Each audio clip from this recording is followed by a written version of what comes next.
everybody, it's Allie, and welcome to our Y&R Chat for Sunday, March 3rd, 2019. I have to ask you, Y&R Chatters, are you sure that we're putting enough emphasis on how Faith must be feeling about all of this trial and tribulation in her family? Mommy and Grandma and Aunt Victoria are on trial for murder.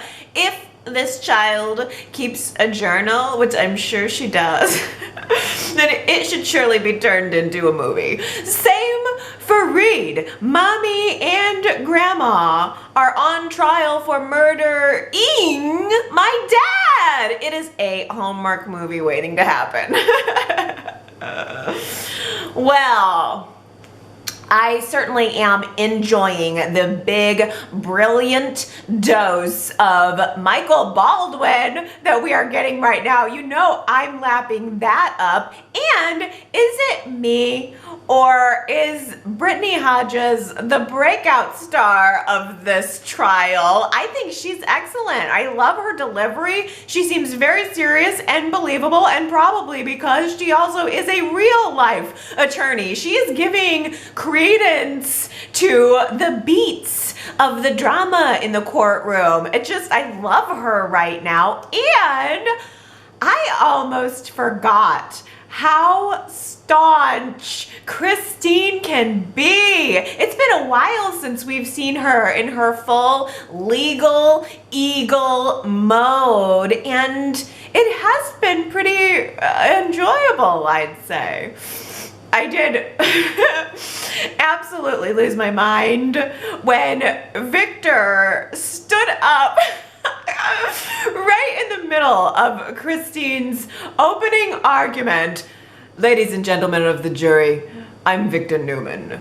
I built this courtroom from the ground up.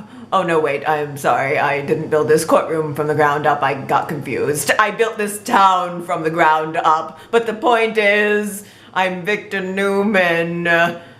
Thank you, Your Honor. I rest my case. It was very that. In fact, Victor got himself so worked up that he got himself banned from the trial. Eric Braden must have had a dentist appointment or something. They had to work him out for the remaining parts of the trial. He showed up, but then he probably had to go get a teeth cleaning or something.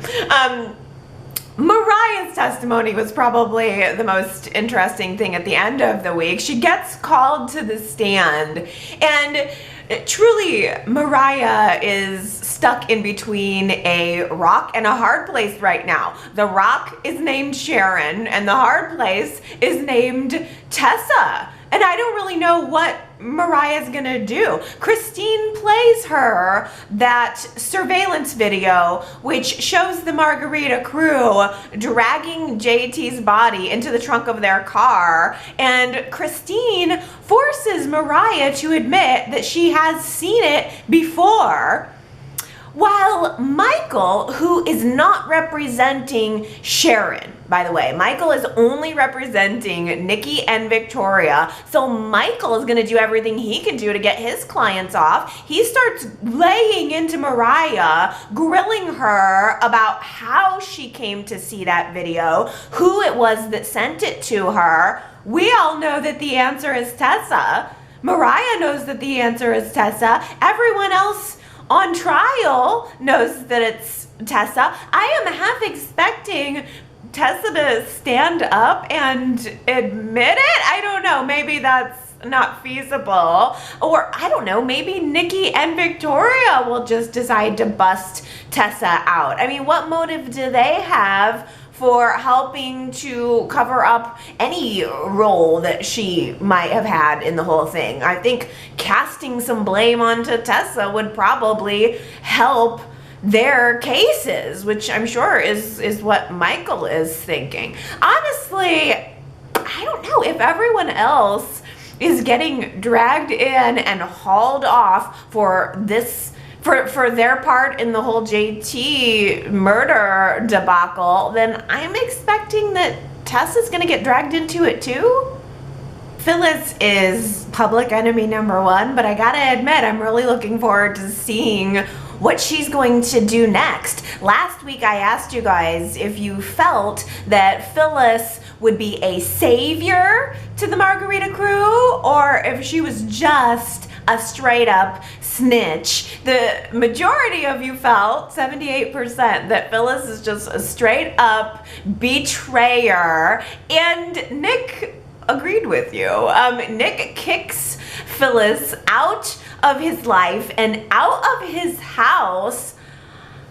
Maybe it's just the devil's advocate in me, but I felt a little sorry for her, tears in her eyes, trying to understand why she doesn't have Nick's loyalty. Why can't you have a little faith in me?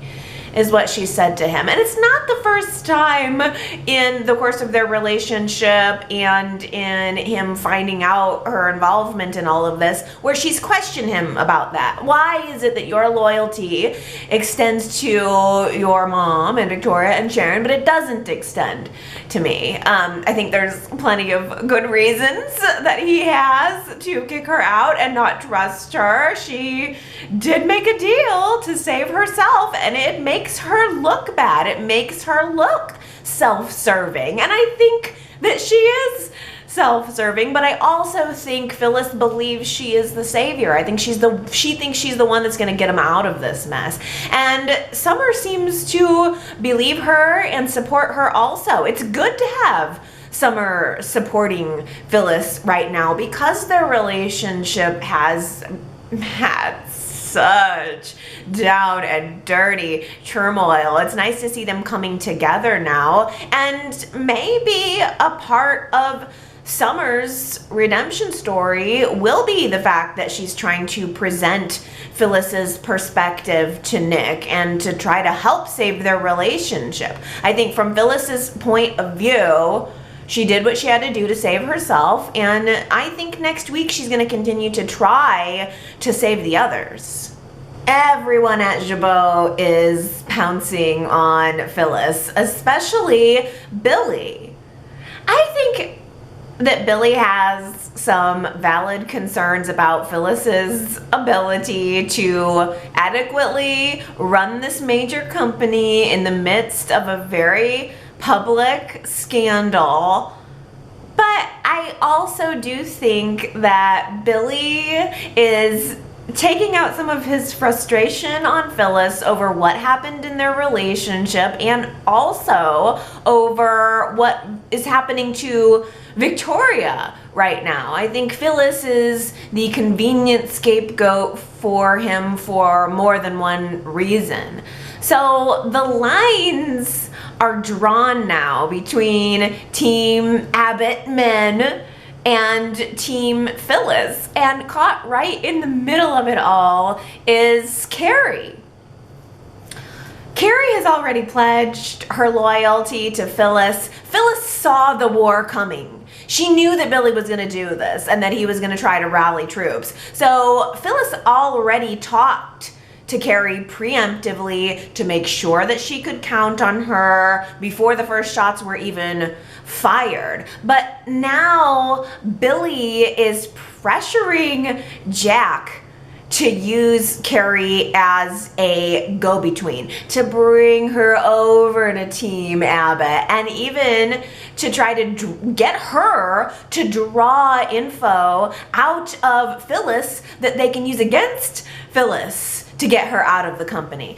I think this is going to be a great way to find out what Carrie is really made of.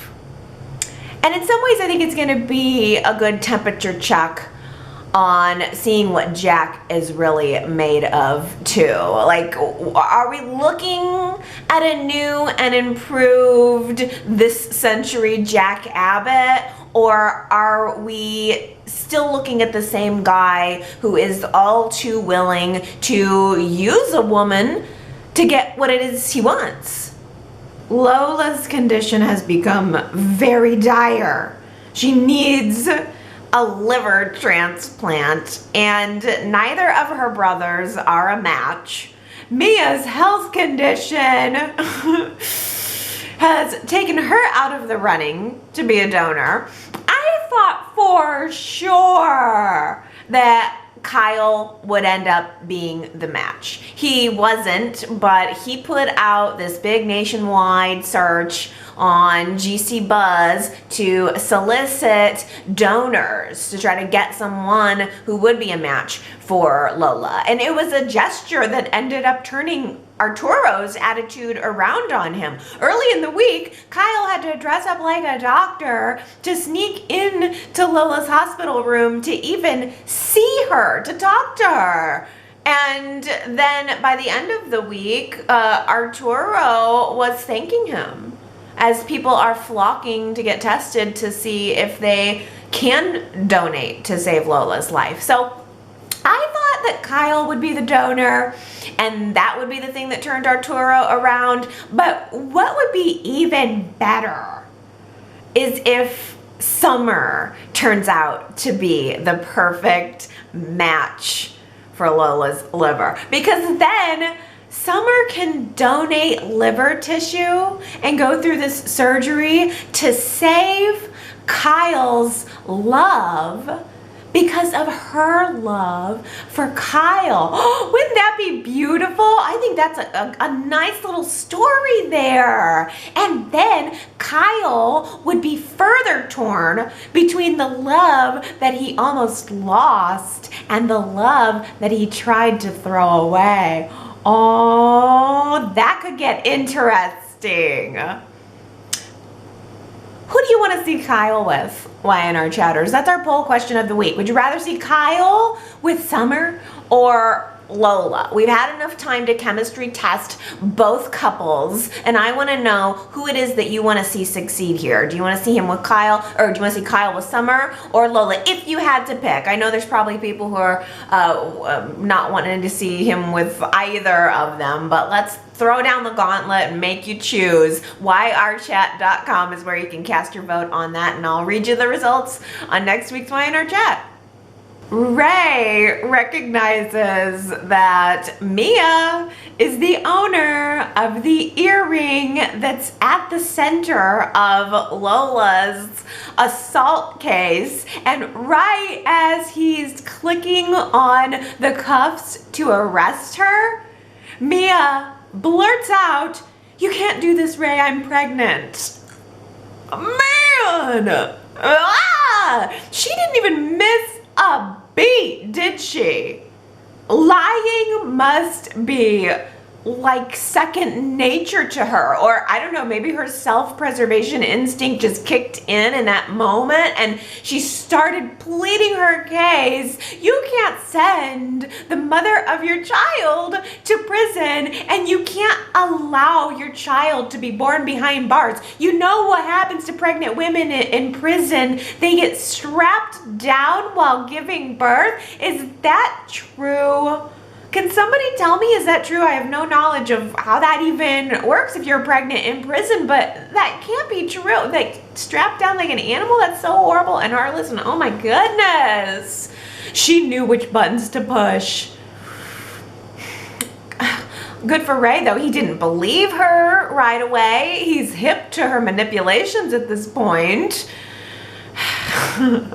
At this point, he takes Mia to prove it. He wants her to prove that she is actually pregnant. He doesn't just take her word for it. He drags her down to the hospital for an update on Lola's condition, and Mia slips away down to, I guess, the OBGYN floor, and she makes friends with this pregnant woman, a very pregnant woman who could use some extra money, and the next thing you know, Mia has a positive pregnancy test.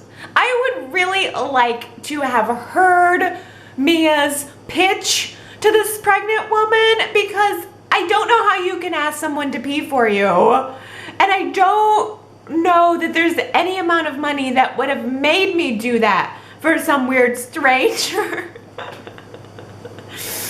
Oh, I wish they would have shown that.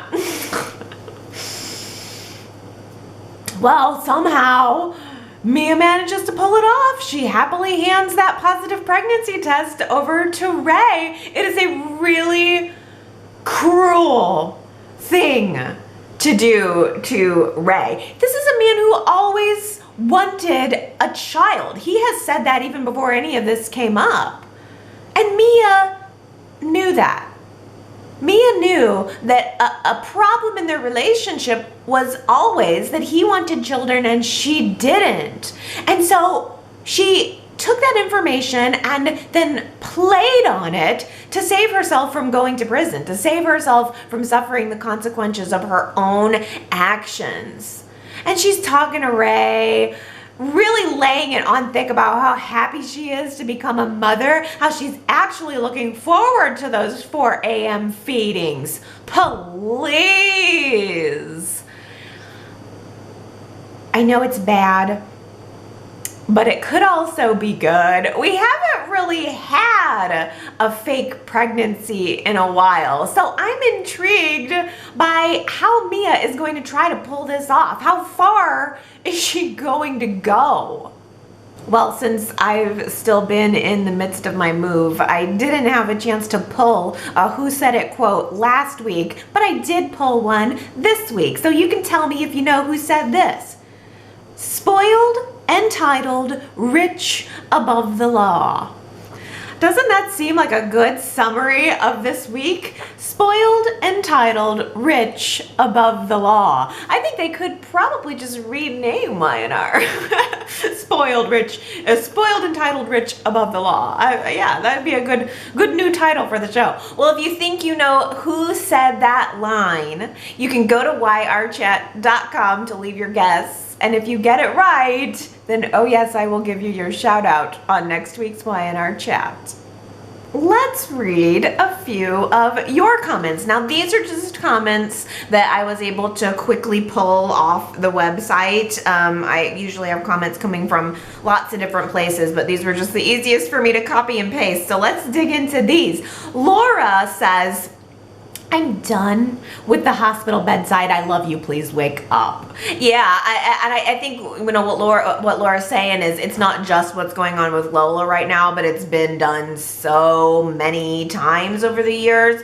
And my thought on that too is that it's just been done so many times that you don't believe it anymore. Is it me, or is anyone else having trouble mustering up any real concern for Lola right now? I know that she's going to wake up. I know that she's not going to die. The only question is who's going to become her liver donor and how's it going to play out from there. So yeah, the hospital bedside, I love you, please wake up. It's overplayed, and I also was arguing on the website that it almost does seem like this works better with characters who have been around for a while. We don't know Lola all that much, and I don't want to come down too hard on her because I like her. I liked her character, but I liked her a whole lot more before she became really naggy with Kyle. I think the character herself had a lot of really great potential, but it's almost like she's too new to get this much deathbed focus or something.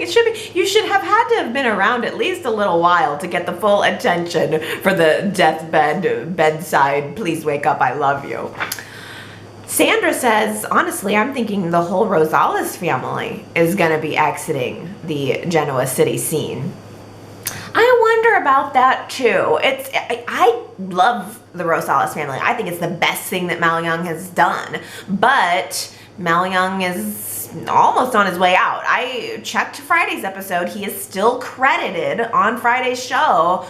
So it seems like at this point in our story, he is still the head honcho, still focusing on these Rosales families. But I also think that I've heard enough buzz around from other Y&R fans that don't like the Rosales family. So it is going to be a big question that's left up in the air as to whether or not Y&R is going to choose to keep them around even after Mal Young has ended his run.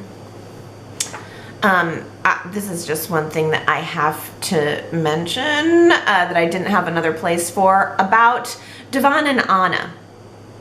Another Y&R chatter, and I'm sorry I can't remember who it was, mentioned maybe a month ago, but I'm feeling this is especially true right now. Devon and Anna have some really great chemistry.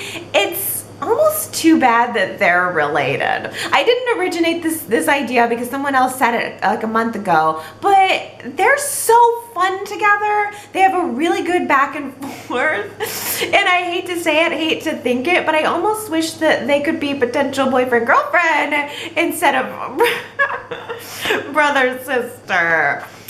I know I'm bad. I'll put it out of my mind now, but I've just been enjoying seeing them together. I've been enjoying seeing Anna support him. I've been enjoying the way he razzes her. And yes, it is more in a sisterly way, but would have been kind of fun to give Devon a new romance. They were talking a little bit about relationships this week. Anna was saying about how she mixed business and pleasure at one point. She's not about to do that again, even though she is with Finn later on down the road. And Devon is not really dating right now, but I think we could guess reasonably that he and Abby are probably going to hook up after whatever goes down between Abby and Arturo goes down. Because you know Arturo's little kissy kiss with Mia isn't gonna just go away. That's got to circle back.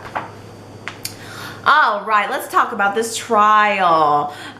Gary wanted to weigh in about Christine, saying it's a horror show for Laura Lee Bell that her character is always placed in the identical buffoonish position of trying to triumph over the Newmans. Charlie Brown with the football. Ha, Cricket, you used to be such a saccharine, sweet Pollyanna teen dream. Moved into the coveted position of Jabot teen model. Your biggest mistake clearly was ever having gotten out of the cosmetics business.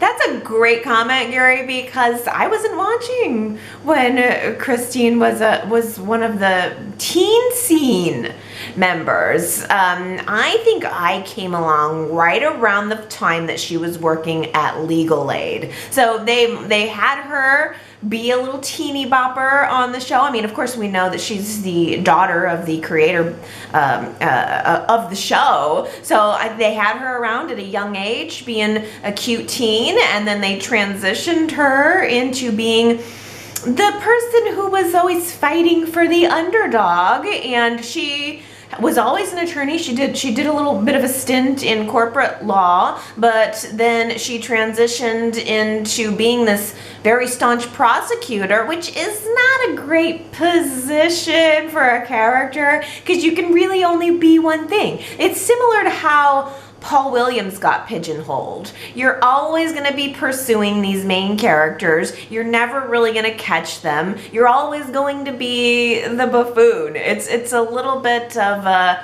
pigeonhole for any character. But it's good to know that a lot of people have enjoyed seeing Cricket back on the show. Diana says, I love Cricket. I hope we see more of her. Christine is so fun to watch in the courtroom. I love seeing her in action. She has always been one of my favorites, still is. I hope she'll get a major storyline. I voted that we should see more of Christine on the poll. And she's a very believable character, and her acting has been excellent. Yes, I think that Christine's excellent. She just, I don't think she's been given a whole lot to work with in recent years. I wonder if Laura Lee Bell wants to be on the show, or if she's kind of just enjoying coming on for a cameo here and there. I don't know. Well, Laura says, after Phyllis's explosive and damning testimony, the first words out of Sharon's mouth were, did I hear that right? Phyllis and Nick broke up? Classic Sharon. Let's take bets. How long will it be before Nick and Sharon are back together? I mean, maybe a month or two. It's what Nick wanted all along. And Sharon is going to slowly realize that Ray screwed her over, and Nick was the one who was there trying to fight to save her, and they're going to fall back in love. I don't know if they're going to get married or not, but you know they are going to fall back in love. And that's probably when Y&R will recast Faith as a teen and build some story around that. Call it a prediction. Superplex says Nikki should be the one facing the uphill battle. After all, she's the only one who actually wielded the murder weapon. Victoria and Sharon are at most only guilty of obstruction of justice. That is so true. This really was Nikki's murder trial. It was Nikki's confession. And yes, the other two were in on it, but they're lesser charges. It's a little bit funny even that they would be on triple trial together, that they wouldn't all have their own separate trials. I know that that does happen sometimes. It saves the courts money to not have to try each person individually. But yeah, it's a little bit of a leap, I think, especially with Nikki's confession.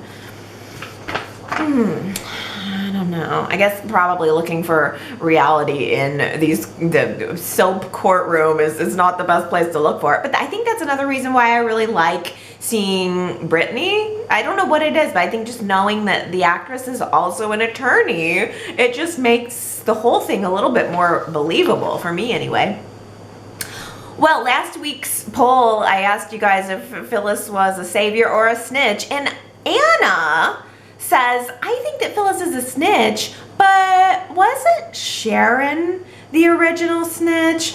Oh, that's a good point. Yes, Sharon was the one who did ultimately let the secret spill. I was talking last week about Phyllis ending up being the weak link and how surprising that was, but then yeah, you guys have made some good points that it did end up being Sharon. Sharon was the one who spilled her secret to Ray due to her love of him, and he's the one that stabbed her in the back. Shakona says, I'm glad to see Summer finally being supportive of her mom. I just really like Summer, to be honest with everyone. I think that the actress is really great. She's grown so much. I didn't like her before, and now I like her. I'm glad to see that the mother-daughter relationship has come full circle. I mean, that was one of my favorite stories of last year, that Summer would try to seduce her mother's boyfriend. It was just salacious. And now it's being brought back around. We're seeing these two not only reconcile, but reach a new level of supportiveness between them. I think it's great. And I wonder what Phyllis is going to say if indeed Summer is the one who's going to donate her liver to Lola.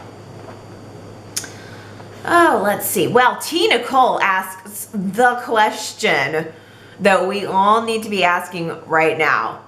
T. Nicole says, so, do we think that Mia will get pregnant with Arturo's baby or try to steal someone else's? That's the question. Boom, you hit it. You hit those have got to be the only two options, right? What if she does try to seduce and get pregnant with Arturo's baby? Boy, you got to have some timing for that. You would have to you'd have to know that you were ovulating, and you would have to be able to seduce Arturo on that day. But that's always how it's been presented to us, right? That Mia could have Arturo anytime she wanted him. She said that to Abby at their Valentine's fight. So you may be right. Maybe that's exactly what she's gonna do. Have Arturo any time she wants him. It just needs to be the right time. Or also, as you say, could there be a baby stealing thing going on? I don't know who it would be. Someone else would have to pop up pregnant like now in order for that to happen. But that's why I feel a little bit interested to see how far it's gonna go. I know it's played out, the fake pregnancy, but would she wear a fake pregnancy pad? Is she just gonna, I mean, who knows? She could steal a baby from anywhere. Or is this gonna be one of those storylines that fizzles out really quickly and gets found out? Because yeah, sometimes it's like you would think that in the past, a decade ago, Y&R would have stretched out a fake baby storyline for the full 9-10 months, and the pacing of the show is just so much different now. We could definitely have that all of this found out next week, and it never really ends up playing out. I don't know. Leslie says, I feel like Mia is going to become involved with Carrie's frozen egg somehow. Maybe Jack will agree to fertilize the egg after Carrie helps bring down Phyllis, and Mia arranges to replace her at the implantation. Oh my goodness. Well, I think though, one thing I would say about that theory is that why wouldn't Jack just impregnate Carrie the old-fashioned way? But that is the only, you've hit on something important, Leslie, because that's the only hint or talk of anything baby related that we've had for a really long time that might possibly be able to connect into Mia's fake pregnancy. But yeah, I mean, maybe. Soapy Llama says, how does Mia have that kind of cash on hand? I thought her and Ray were poor, which is ridiculous. Ray's a lead detective and Mia does makeup for the richest women in town. Agreed. I was thinking the same thing when Mia walked up to the pregnant lady and said, how would you like to have some extra money? I thought, wait a minute, you've been saying all this time about how you don't have any extra money. Julie says, Allie, I really liked your comment about Arturo becoming quickly incensed. His passion reminds me of a younger Victor. Wouldn't it be cool if Arturo marries Abby, then uses her money to build a financial and family dynasty that rules with an iron fist? Abby would then be the first lady like Nikki. Oh, that's such an interesting comment, Julie, because that is the trajectory that Victor had. He used his ex-wife's fortune. Didn't he? Wasn't Julia rich? And he did use her money to help build his empire? That's right, isn't it? Maybe Victor's not as self-made as he likes to claim. But yeah, I like that idea. I really like the Rosales family. I think I quite like Ray a little more than Arturo. There's just something a little more dynamic about maybe the actor, maybe the character. I'm not exactly sure, but I like them both, and I want to keep them around. Leslie also says, is Melissa Ordway, the actress who plays Abby, wearing her hair gray?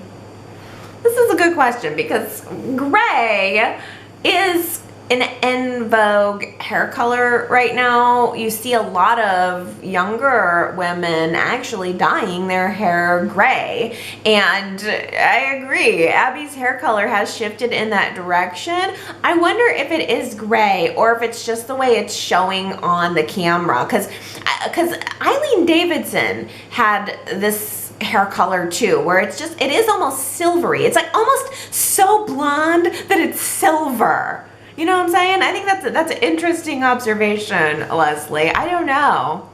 But hey, on that note, and on a final note here, Eileen Davidson is coming back to Y&R. We're getting Ashley back. And cherry on top of that cake, Doug Davidson. Paul is coming back too. This is fantastic. I mean, I was so sad when Ashley left the show. I felt like she was a pillar of the show, a pillar of the Abbott family. She belongs on Y&R. And Doug Davidson, it was just so sad. I think that, you know, Y&R bringing both of them back is such a good sign. We were just talking about Paul's character, for instance, having been pigeonholed by being the lead detective, the chief of police is his job title, and Christine is much the same way. You just can't get anywhere. You can't convict the main characters. It doesn't facilitate the story. So I wonder if Y&R will bring Paul back and maybe have him be retired. This is an idea that we kicked around months and months ago when Doug Davidson announced that he didn't get his contract renewed. We were talking about ways that maybe Y&R could bring him back in a different, more usable, more realistic capacity. I mean, he could be retired. He could have chosen a whole nother path for himself. That's what I'd like to see. I wonder if there's any chance that rather than just trotting Christine out for the latest trial, maybe they will work on creating a actual storyline for these two. Let them be one of our legacy couples, legacy character couples that we could watch and just actually sink our teeth into where they can go. And yeah, Ashley, it never make any sense to me that Ashley would not be present at her own daughter's wedding. Early in the week, Jack was comforting Abby, offering to basically be the mother of the bride. And I thought to myself, it doesn't make any sense that Ashley would not be there. There is no amount of feud that's going on between her and Jack that would keep her away from her own daughter's wedding. So I don't know what the time frame is for when she's supposed to be coming back to the show, but maybe it could possibly be tied in with Abby's wedding. You never know. Maybe she'll show up as a surprise at the end of the altar.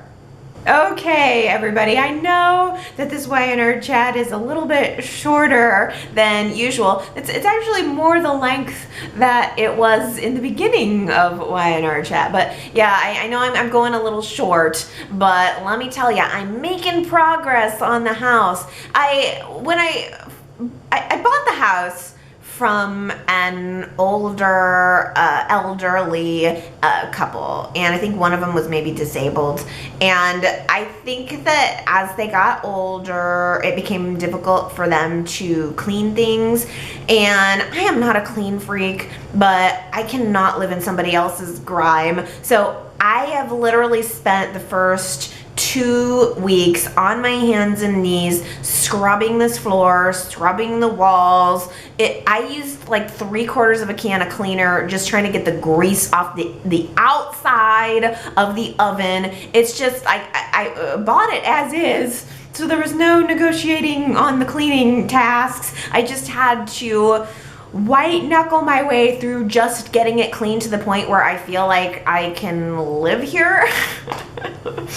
And now, just now, yesterday was the first time I even opened a box and started unpacking the things. Every single freaking cabinet in this house, and I have a whole kitchen full of cabinets, had sticky stuff in it. Every single drawer, open it up, sticky stuff. I'm starting to believe these people were molasses farmers. I don't know what it was. Sticky stuff in every single drawer, every single cabinet. Ugh. I had to clean out all of these wood cabinets just to be able to put my silverware, to feel comfortable putting my silverware and my glasses and stuff in them. So it's been a chore. It really has. It's kind of taken away a little bit of the joy of just being able to relax in the home, and instead I'm just having to like, clean.